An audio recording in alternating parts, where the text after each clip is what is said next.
This prone end range external rotation on a block basically gets the opposite end of the external rotation. We do a lot of these just against the wall. The deloads up to here. We're now loading that last little bit. So you don't need a low yoga block. This could be plates, this could be some pillows. I mean, something firm would obviously be better, but anything that raises your elbow up off the ground. And the reason why I want that is because if I don't have it, I don't really have any context for where my shoulder begins because there's no negative.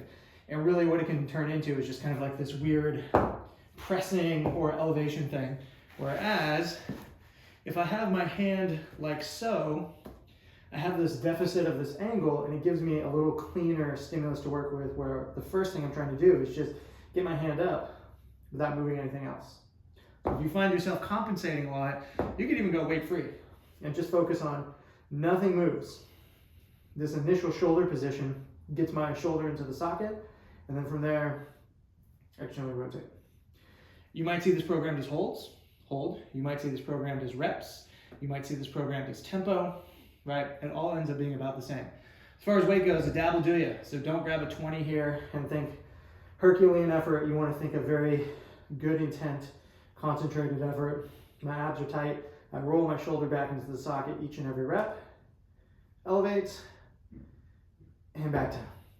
Some small things that will tend to happen. You will tend to recruit at the knuckles.